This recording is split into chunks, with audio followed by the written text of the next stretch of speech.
港島撥中俾我嘅第一印象係啲乜嘢？就係浸水。哇！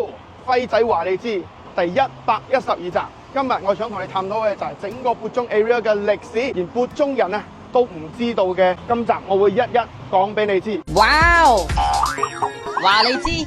講起蒲種以前嚟講咧，佢哋最初嘅經濟來源咧，其實係來源漁業啊、割樹用啊、種植啊，同埋採礦等等啦。咁樣19世紀嘅時候，呢幾個行業就開始蓬勃，就引嚟咗好多中國南方嘅人啦，同埋呢啲巴基斯坦嘅人啦，都過嚟呢度做工，嚟呢度開礦呢幾樣唔同嘅生意，就令到蒲種其實都好多工作機會嘅，所以就慢慢人潮就開始有啦，就會變成呢個地方開始旺啦。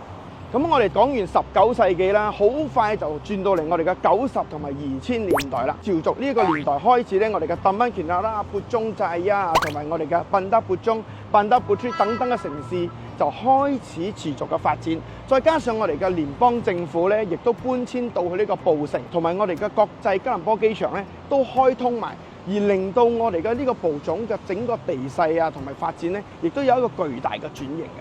嗱，嚟到蒲種咧，其中一個出名嘅故事就係、其實蒲種曾經出現過一個哥斯拉。乜嘢哥斯拉咧？其實咧就係蒲種啊，曾經喺呢個金邦斯里亞灣嗰個湖嗰度啦，就稱為鱷魚潭。咁點解咧？因為嗰陣時有發現咗一個超過20尺長一個巨型鱷魚。咁啊，大概應該喺93年嘅時候發現佢嘅。咁佢喺大概96年咁樣咧，係掛咗老襯啦。咁樣如果講大家想睇下呢條鱷魚，佢就會喺呢一個馬六甲嘅博物館嗰度，為咗蒲種添加少少呢個色彩故事咁樣啦。嗱，咁大家其實打開呢個故居咧，就可以睇下啦。其實蒲種係在於一個好有利嘅地方嚟嘅，佢係在於雪蘭莪好中心嘅地方啦。因為佢主要連接啦係好多我哋嘅主要嘅城市啊，例如吉隆坡啊、我哋嘅國際機場啊、布城啊、布吉炸寮啊、樹賓仔啊等等啦，都令到好多人會選擇用蒲種嚟居住，因為可以去唔同嘅地方工作，而令到呢度好興旺啊，好蓬勃。咁樣最主要就係你去呢啲所有嘅地方啦，其實大概30分鐘嘅時間咧，你就可以去得到啦。對我嚟講，屬於30分鐘係真係屬於近㗎啦。講到蒲種咧，我哋嘅其中一個最大嘅商場咧，就係我哋嘅 IOI Mall 啦。咁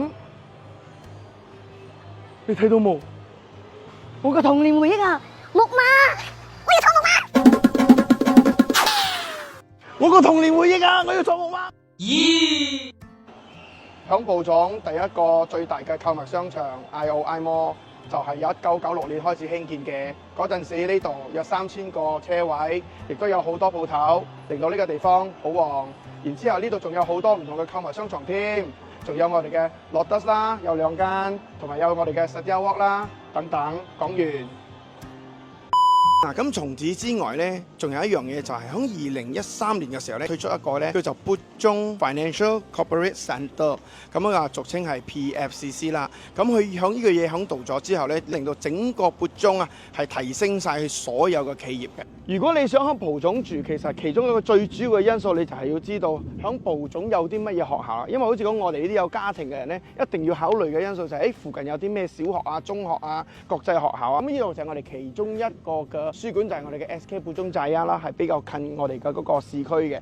咁其實響蒲種咁大，仲有好多唔同類型嘅書館，一陣我會一一講俾你知道。講華小先啦，華小我哋有漢文華文小學，我哋嘅蒲種新文華文小學，國民小學咧就有蒲種國民小學啦。咁嚟到我哋印度小學都有多元化咧，就係呢個丹米爾小學。中學都有撥中活大媽撥中博麥啊等等，再加埋國際學校咧，都有我哋嘅泰來國際學校，其實都仲有好多等等，所以整個蒲種有好多種唔同嘅學校任你選擇。唉，時間又嚟到呢度啦，係時候翻屋企啦。所以各位係咁啦。仲有，唔好走住，仲有浸水嘅問題，仲未同你哋傾。OK， 咁啦，下一集我哋慢慢去探討下浸水嘅問題。OK。